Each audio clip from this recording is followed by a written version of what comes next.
एक बार महर्षि दुर्वासा अपने शिष्यों के साथ कहीं यात्रा पर निकले। चलते चलते वे एक घने जंगल में पहुंचे और वहीं कुछ समय विश्राम करने लगे। संयोग देखिए, उसी जंगल के पास द्वारका नगरी थी, जहां भगवान श्री कृष्ण निवास करते थे। महर्षि दुर्वासा ने अपनी आंखें बंद की और धीमे स्वर में बोले, जाओ कृष्ण को बुला लाओ। शिष्य ने द्वारका जाकर संदेश पहुंचाया, भगवान आपके गुरु दुर्वासा आशी आपको बुला रहे हैं। बस इतना सुनना था। श्री कृष्ण के पांव जैसे जमीन पर न रहे। वे तीव्र गति से चलने लगे। सांसें तेज थीं, पर हृदय में आनंद था।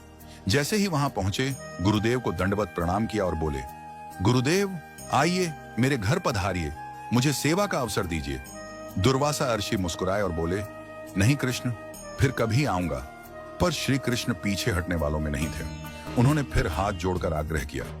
आखिरकार दुर्वासा ऋषि बोले, ठीक है कृष्ण, हम चलेंगे, लेकिन एक शर्त है, हम जिस रथ पर बैठेंगे उसे घोड़े नहीं खींचेंगे। एक ओर से तुम और दूसरी ओर से तुम्हारी पटरानी रुक्मिणी रथ खींचेगी। श्री कृष्ण ने एक पल भी न गंवाया। सीधे रुक्मिणी के पास पहुंचे और बोले, आज तुम्हारी सबसे बड़ी सेवा चाहिए, मेरे गुरु की आज्ञा है। रुक्मिणी ने बिना एक प्रश्न पूछे सिर हिला दिया। तुम हो, वहां सेवा ही धर्म है। दोनों जंगल में गुरुदेव के पास आए। गुरु के चरणों में झुके और रथ तैयार हुआ। जब दुर्वासा आर्षि रथ पर बैठे, उन्होंने अपने सभी शिष्यों को भी रथ पर बैठने का आदेश दिया। अब भार और बढ़ गया था, लेकिन श्री कृष्ण की आंखों में कोई भय नहीं था, क्योंकि वे जानते थे गुरु केवल बोझ नहीं देते, वे श्रद्धा की अग्नि में शिष्य को तपाते हैं। और फिर श्री कृष्ण और रुक्मिणी ने रथ खींचना शुरू किया। घना जंगल, ऊबड़ खाबड़ रास्ते, पर उनकी आंखों में बस एक ही प्रकाश था, गुरु की आज्ञा और उसमें छिपा आशीर्वाद। जब गुरु दुर्वासा द्वारका पहुंचे, तो श्री कृष्ण ने उन्हें राज सिंहासन पर विराजित किया। गुरु का पूरा सम्मान और आदर किया। फिर श्री कृष्ण ने 56 प्रकार के व्यंजन बनवाए। जब वे व्यंजन दुर्वासा ऋषि के सामने आए, उन्होंने सभी व्यंजनों का तिरस्कार कर दिया। श्री कृष्ण ने प्रेम से पूछा, गुरुदेव आप क्या लेना पसंद करेंगे? दुर्वासा ऋषि बोले, मुझे खीर बनाओ।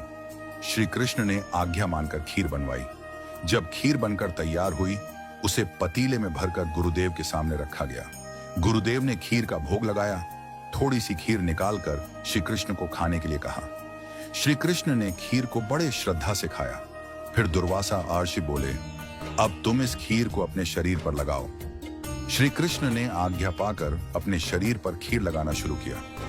लेकिन जब बारी पांवों की आई, तो श्री कृष्ण ने विनम्रता से कहा, हे गुरुदेव, यह खीर आपका भोग प्रसाद है, मैं इसे अपने पांवों पर नहीं लगाऊंगा।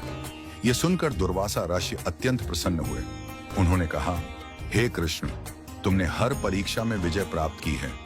जहां जहां तुमने खीर लगाई है, वह अंग अब वज्र के समान कठोर और सुरक्षित हो गया है।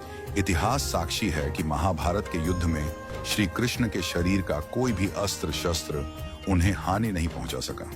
केवल उनके चरणों में आघात हुआ, क्योंकि वहीं उन्होंने खीर नहीं लगाई थी। इसी कारण ठाकुर जी के चरण कमल अत्यंत पवित्र माने जाते हैं।